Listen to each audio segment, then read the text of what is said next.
pagi hari ini kita bakal membahas tentang bonding. Nah, bonding antara siapa dengan siapa, bonding siapakah? Kita akan membahas tentang membangun bonding remaja. Membangun bonding remaja. Jadi membangun bonding remaja ini otomatis yang kita akan bicarakan remaja dengan orang tuanya. Karena kalau remaja dengan sesama remaja itu lebih mudah. Ya, yang sangat bermasalah. Lebih mudah. Karena itu mereka adalah seusia dan ada dalam milieu yang sama. Nah, yang sering kali bermasalah adalah bagaimana orang tua yang dia punya anak remaja, dia susah untuk bisa mendekat dengan orang orang tuanya. Jadi yang kita sering lihat, orang tua itu kan ada model dalam bentuk dia orang yang tidak pernah ada di rumah. Artinya dia posisinya bekerja di luar kota, baru seminggu sekali atau mungkin sebulan sekali atau mungkin 6 bulan sekali, bahkan setahun sekali. Ada pula yang tiap hari ketemu. Bukan berarti bahwa anak yang orang tuanya itu dalam posisi disandingnya terus setiap hari, itu memiliki kedekatan atau bonding yang kuat. Belum tentu. Belum tentu ya? Belum tentu. Jadi jarak walaupun sedekat mungkin, tetapi bonding itu kaitannya dengan hati. Ya. Lagi-lagi hati. Hatinya yang nggak dekat, ya. Dan bonding itu selain hati ada mindset yang ada pada seseorang, sehingga itu yang akhirnya bisa kedekatan jarak ternyata membelah jauh karena salah dalam komunikasi. Nah, ini kan masalah yang muncul berikutnya. Iya, salah dalam berkomunikasi. Berkomunikasi antara orang tua terhadap anak. Ya, bukan anak terhadap orang tua. Kenapa sebabnya? Karena kalau anak itu memang dia belum tahu bagaimana cara komunikasi, tetapi orang tua kan lebih duluan. Jadi harus senior. Yang dituntut yang orang tuanya, Pak. Iya, kesalahan itu pada posisi yang lebih banyak pada orang tua. Bagaimana orang tua itu memposisikan anak remajanya ini kemudian agar bisa dekat. Nah, ini yang kita akan kupas, Mbak Ulfa. Nah, di sini yang perlu dipahami bersama bahwa anak di dalam usia remaja itu sudah menunjukkan hal-hal yang sulit sekali untuk bersama dengan orang tua. Gitu. Ya, itu suatu alamiahnya begitu. Karena usia di mana anak itu remaja, posisi dia adalah untuk mencari jati dirinya. Mencari jati dirinya itu eksistensinya. Lagi fase itu ya, Pak. Fase egonya semakin tinggi. Jadi tinggi-tingginya ego ini yang perlu disadari oleh semua orang. Maka orang tua jangan memposisikan orang tua dengan egonya menerapkan pada anak yang sedang ego-egonya tinggi. Nah, itu pertama. Maka bagaimana ketika anak remaja ini dia baru mencari eksistensinya ini, kita perlu cerdas di dalam mengamati itu. Nah, kalau dalam bahasa fisik, dalam artian fisik yang ada di dalam diri seseorang remaja, ini bisa dianalogikan seperti ini, Mbak Ulfa. Kalau lensa mata di usia orang tua anaknya remaja itu biasanya usia 40. 40. Orang tua yang punya usia 40, anaknya sudah mulai remaja biasanya. Kan gitu. Di usia 40 itu namanya mata, posisi mata lensa kita, bola mata kita itu, dia akan berubah kecembungannya. Sehingga dia akan mengalami mata ini kalau mendekat, dia jadi nggak lihat dengan jelas. Coba Mbak Ulfa membaca HP dengan jarak yang dekat, nggak bisa terbaca. Kalau udah 40 ya? Ya, 40. Itu mesti dijauhkan karena bayangan jatuhnya akan di depan retina nanti. Jadi sama anak yang remaja pun juga begitu ya? Begitu, maka kalau dijauhkan, ini dia akan, karena jatuh di belakang retina tadi, ditarik ke jauh, maka akan melihat itu dengan jelas. Ini kan satu analogi bahwa ternyata itu kecembungannya itu membuat dia semakin cembungnya ini jadi nggak terlihat, makanya harus dijauhkan. Berarti pada posisi ini mata manusia ini semakin positif, menjadi positif. Kenapa? Lensa mata manusia yang saya waktu masih S1 itu minus mata Oh saya. iya. Begitu di positif ya, Pak, ya? dulu itu netral dulu. Ya, oh iya. Setelah itu positif, Iya. akan bertambah positif. Nah, maka ketika di usia itu harus mulai berpandangan positif dulu. Karena ketika positif maka dia akan melihat sesuatu dengan jelas. Ya. Nah, sama, maka anak ini jangan dilihat pada posisi di dekat, mesti kabur. Maka orang tua kalau mendekati anak terlalu dekatnya, ini anak nggak mau. Jadi anak sudah mulai ingin menjauh orang tuanya. Betul atau tidak? Alami ya. Jadi coba ketika anak ini masih SD, masih bisa diajak bareng-bareng orang tua. Bahkan mereka yang maunya sama kita. Ya, di saat anak sebelum SD malah maunya ngikut terus kan itu. Begitu dia SD lulus SMP begitu, ya. Ini sudah mulai dia untuk diajak susah. Iya. Kan dia sudah membangun komunitas sendiri. Iya.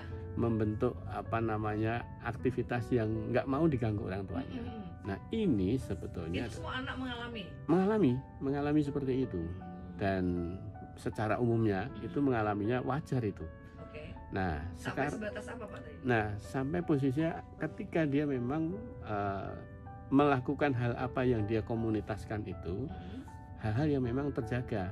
Jadi kalau misalnya dia berkawan dengan orang yang memang pantas untuk bersama dengan dia. Pantas itu dalam pengertian gini, Mbak.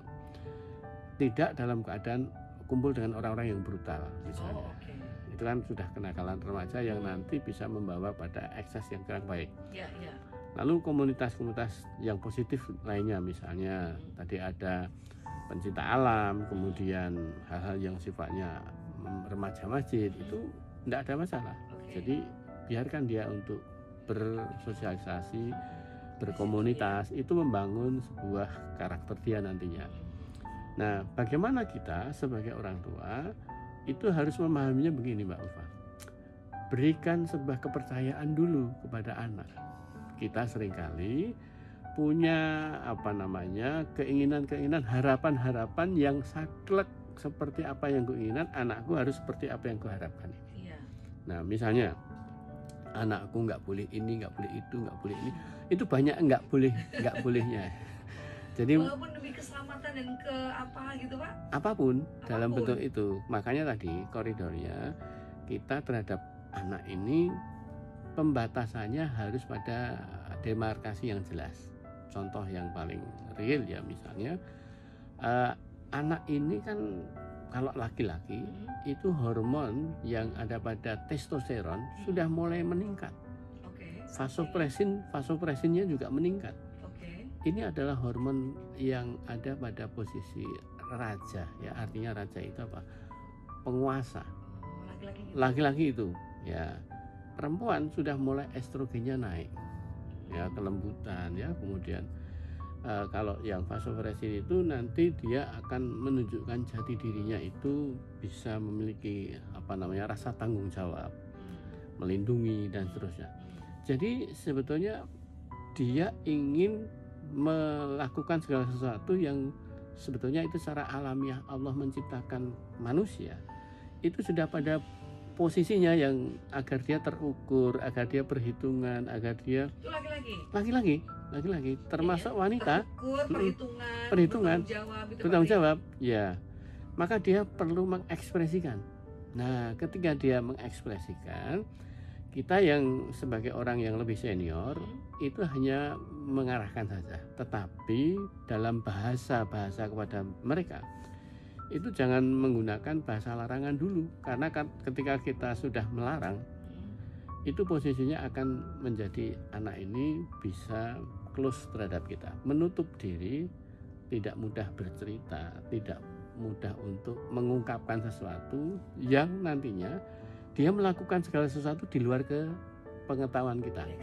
Backstreet, ya, nggak usah pamit, nggak usah diberitahu, mama nggak usah diberitahu, karena mama selalu melarang. Nanti mama akan nggak boleh kan. Nah, itu yang menyebabkan bondingnya menjadi kurang.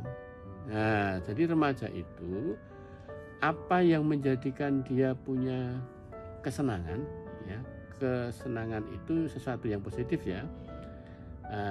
Hal-hal yang hobi gitu, ketika itu hal yang positif maka kita perlu dorong itu Contoh ya, ini saya menerapkan pada anak saya yang nomor 3 itu yang masih fresh ya, masih SMA ya. Bagaimana pada saat itu dia sejak kecil hobinya adalah melihat YouTube yang kaitannya dengan mobil. Jadi review-review mobil itu dia tahu mobil merek apa saja, yang ada pada speknya seperti apa, kemudian dia cara menanganinya seperti apa, itu tahu. Nah, cara komunikasi kita dengan anak, hobi dia apa, maka kita mencoba mengeksplor pada yang anak kita ya? yang dia suka. Maka komunikasinya apa?